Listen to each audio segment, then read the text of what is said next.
Days of days, pseudoscience just a big charade. Making theories they just can't explain. On philosophically biased claims. Days of days, we break away just like a renegade. So pay attention, gonna get a grade. With school and globus till they all awake.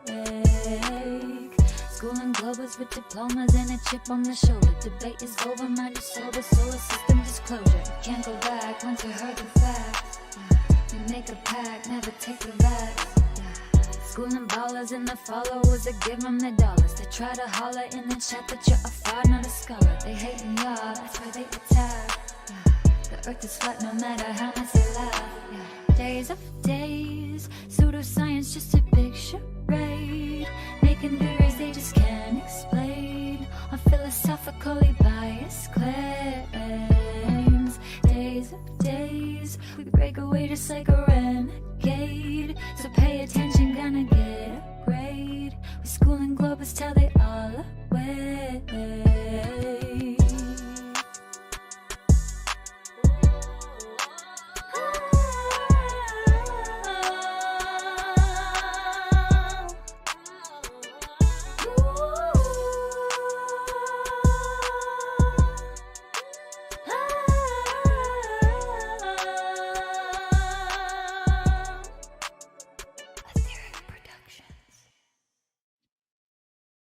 In a world. All right. The Le retour long-awaited tant attendu de Schooling return Globers. of Schooling Glovers. Alors, j'appelle ça la saison 2. Nous avions évidemment fait une petite pause. Je vais décomposer le principe général de l'émission. Je l'ai en quelque sorte fait dans la description, mais il existe un modèle dominant de la Terre et la grande majorité des gens y croient. Certainement avant d'entendre toute forme de remise en question ou de position alternative, ou même avant de réellement s'informer sur ce qu'est réellement ce modèle ou ce qu'il affirme. Ainsi, le principe de l'émission est d'enseigner aux gens, en particulier à ceux qui croient au modèle héliocentrique dominant de la Terre sphérique, ce qu'il est exactement. Parce que, bien sûr, avant d'adopter une croyance, vous devriez au minimum comprendre ce qu'est cette croyance, et vous devriez réellement la comprendre pleinement et être capable de la justifier avant d'avoir une croyance fondée. Mais il faut une croyance aveugle pour ne même pas savoir ce que vous croyez et dire « Eh bien, tout le monde est d'accord » ou « Quelqu'un d'autre a fait le travail pour moi ». Et j'ai découvert que c'était le cas. Presque tous ceux qui croient en ce modèle dominant et pensent qu'il est légitime n'en savent rien. Ils ne savent généralement pas non plus comment aborder une situation de manière logique. C'est donc de cela dont parlera ce premier épisode, la charge de la preuve. Et ceci est une difficulté dans cette conversation. Elle est très rarement appliquée correctement. Et c'est très intéressant. Donc bien sûr, si vous êtes allé dans pratiquement n'importe quel système scolaire, y compris des écoles privées, on ne vous a pas vraiment enseigné la logique. Je pense qu'il y a une raison à cela. Ils veulent des travailleurs, pas des penseurs. Nous allons donc examiner ce sujet. Nous allons commencer par exposer le concept de base de la logique. Ça devrait être un épisode assez rapide, assez simple. J'ai essayé de le garder très simple. Si vous avez du mal à accepter ce que je mets dans cet épisode, alors vous ne pourrez pas comprendre quoi que ce soit à voir avec ce dont nous parlons dans l'émission. Si vous rejetez ça instinctivement parce que cela vient de moi, si vous avez une sorte de réaction émotionnelle, si vous niez ce que je suis sur le point d'expliquer, c'est très bizarre, c'est malhonnête, c'est intellectuellement malhonnête, et c'est juste en gros un symptôme de dissonance cognitive. Ce que j'expose ici est juste objectif en termes de logique. Nous allons donc nous y mettre directement. Si vous voulez soutenir le flux, ko-fi.com/witsit. Vous pouvez également soutenir sur YouTube. Je pense que je suis toujours monétisé. Alors un grand merci aux 2 super chats que j'ai manqués dans le dernier épisode.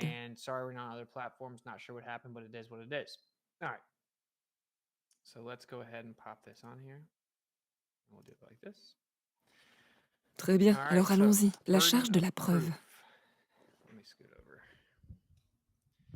Je vais couvrir quelques points de base ici. Dans un débat, la charge de la preuve fait référence à l'obligation pour une partie de fournir des preuves suffisantes et de justifier sa position ou sa revendication.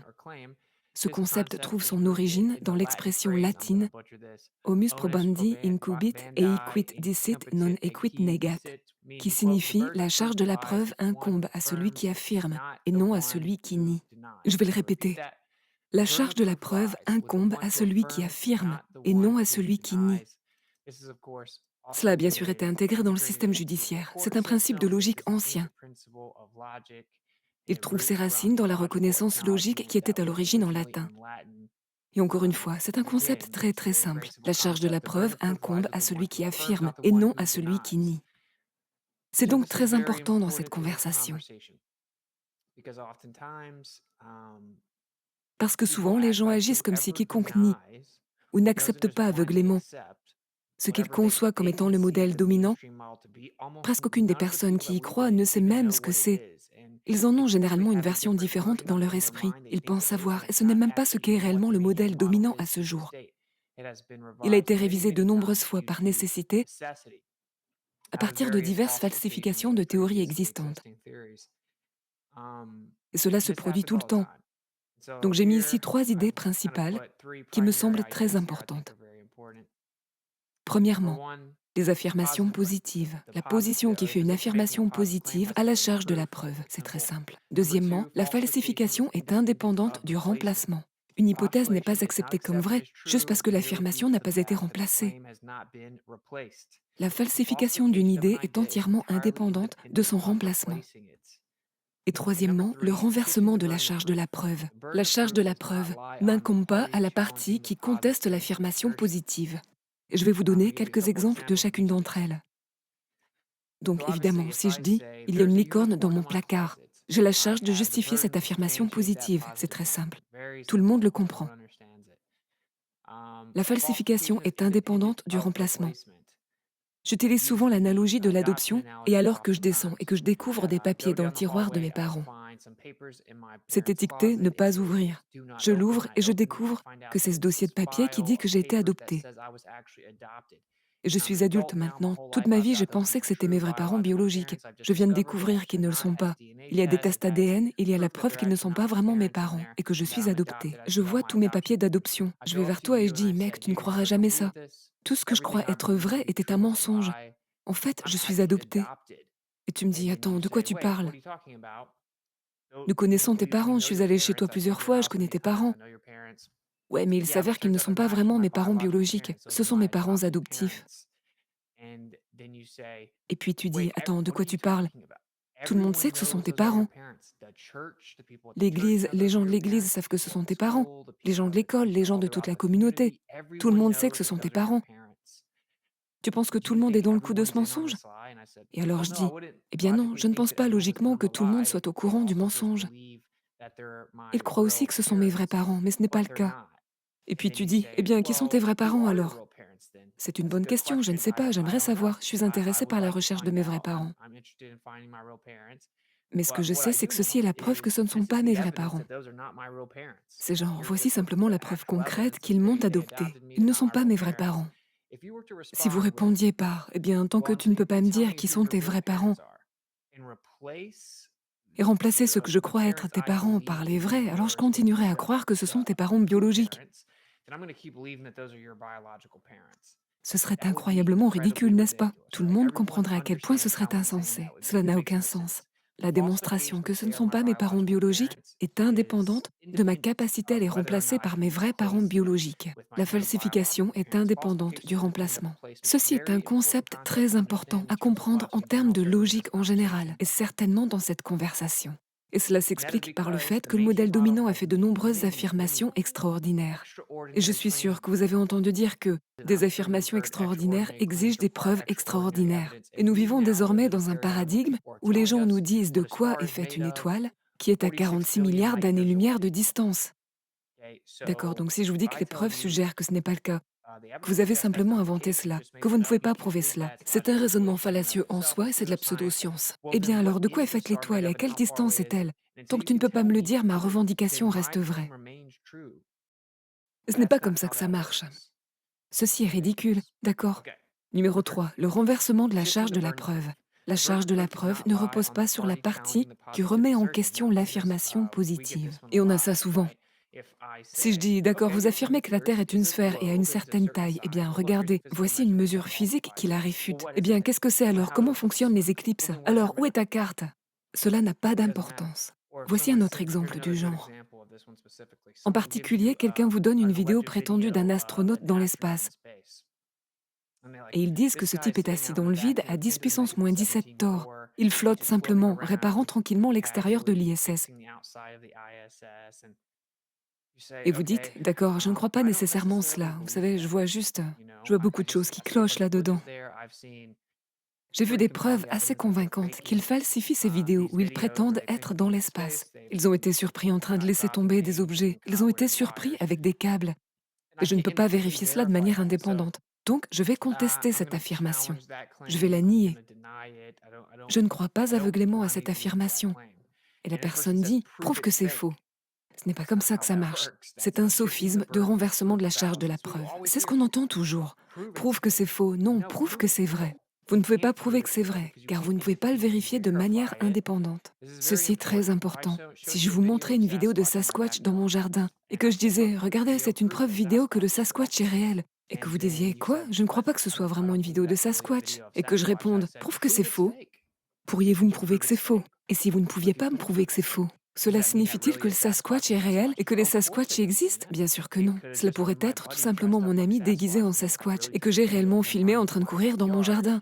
Vous ne pouvez pas prétendre que la vidéo est une preuve réelle de l'existence de Sasquatch tant que l'autre partie ne prouve pas que la vidéo est fausse.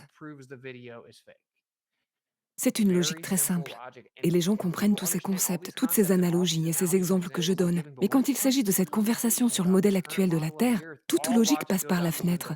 Les gens deviennent alors comme des robots émotionnellement illogiques et se sentent obligés de vous attaquer et ils ne semblent pas capables d'appliquer une logique simple et basique. C'est très fascinant. Donc, au moins en surface, jeu de mots intentionnel, cette conversation est extrêmement bénéfique pour éclairer l'incapacité du grand public à appliquer correctement la logique. Et c'est un excellent outil d'enseignement, au minimum. D'accord, passons à la diapositive suivante. Qui a la charge de la preuve? Dans le débat, à la fois le partisan affirmatif et l'opposant négatif ont une charge de la preuve.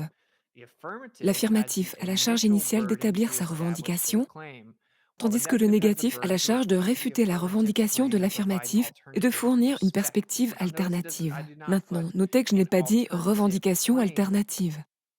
Un remplacement de la revendication, mais une perspective alternative, une réfutation.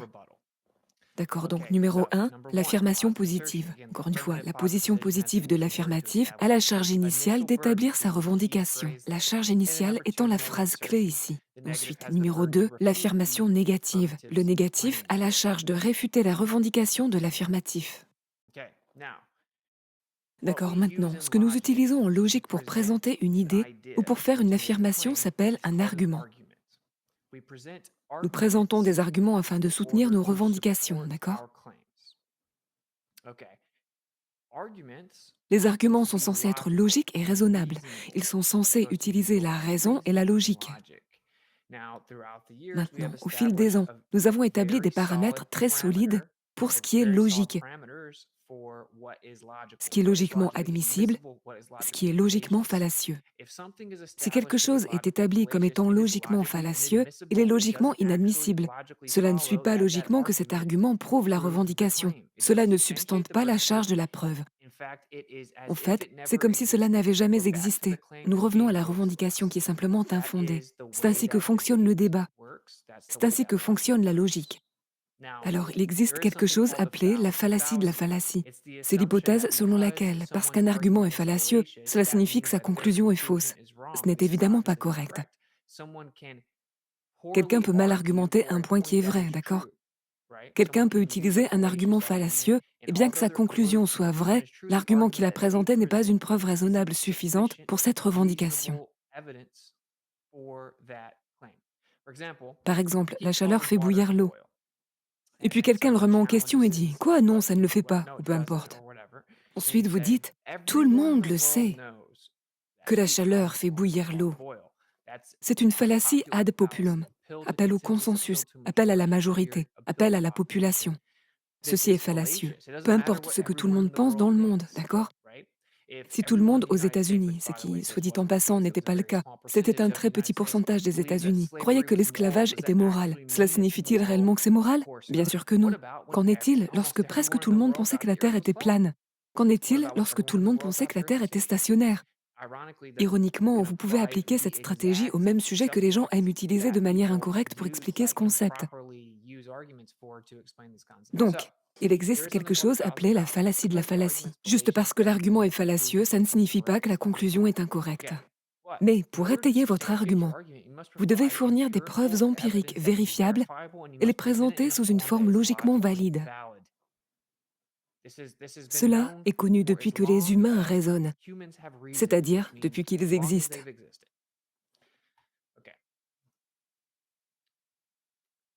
Ensuite, nous avons, encore une fois, le renversement de la charge de la preuve que nous avons abordé, mais que je remets ici parce que c'est très important. C'est la première chose que nous obtenons.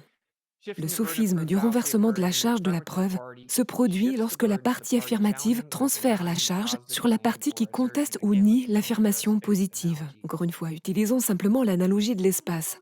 Ce n'est pas parce que vous présentez une vidéo qui montre prétendument des gens dans l'espace et que je la conteste ou la nie que vous pouvez dire « Ok, prouve que c'est faux ». Vous ne pouvez pas transférer la charge sur la personne qui conteste ou nie votre affirmation positive. Ce n'est pas comme ça que ça marche.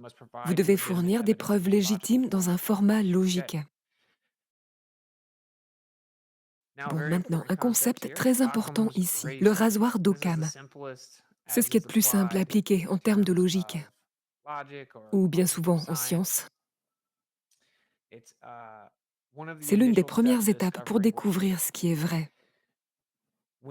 Lorsque nous avons deux théories concurrentes qui font exactement les mêmes prédictions, la plus simple a plus de chances d'être vraie. Maintenant, est-ce que cela signifie qu'elle est vraiment vraie? Non, pas nécessairement. La chose la plus simple n'est pas toujours vraie. Mais ceci est un élément de base de la logique. Et la raison en est que les gens peuvent arriver à des affirmations trop complexes, voire paradoxales, vous savez, alambiquées, juste pour arriver à la même conclusion ou à la même, entre guillemets, prédiction. Qu'une affirmation beaucoup plus simple et beaucoup plus logique peut également expliquer. Il est beaucoup moins probable que ces circonstances folles et improbables s'empilent les unes sur les autres pour nous donner un résultat qui peut être très facilement et simplement expliqué.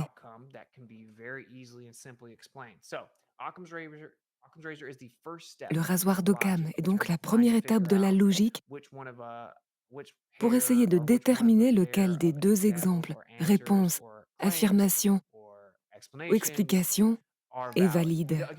Encore une fois, cela ne signifie pas que c'est celui qui est valide qui est le plus simple, mais il l'emporte par défaut. Le plus compliqué, qui a la même prédiction, doit être justifié pour avoir une longueur d'avance, en gros. Il doit être davantage justifié en raison de la complexité. Et normalement, c'est parce que cela nécessite d'affirmer beaucoup plus de choses. Cela demande beaucoup plus de suppositions, etc.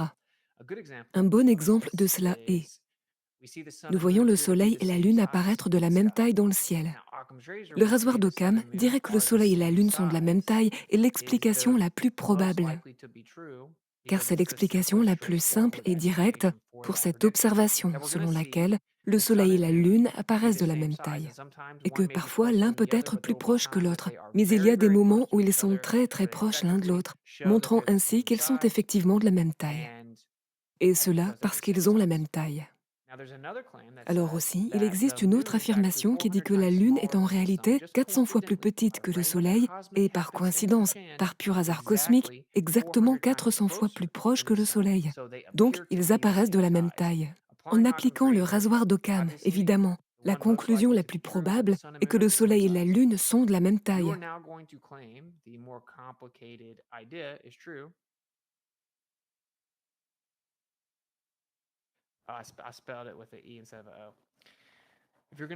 Si vous voulez maintenant affirmer que l'idée la plus complexe est vraie, alors il faut la justifier, car le rasoir d'Occam dit que vous avez probablement tort.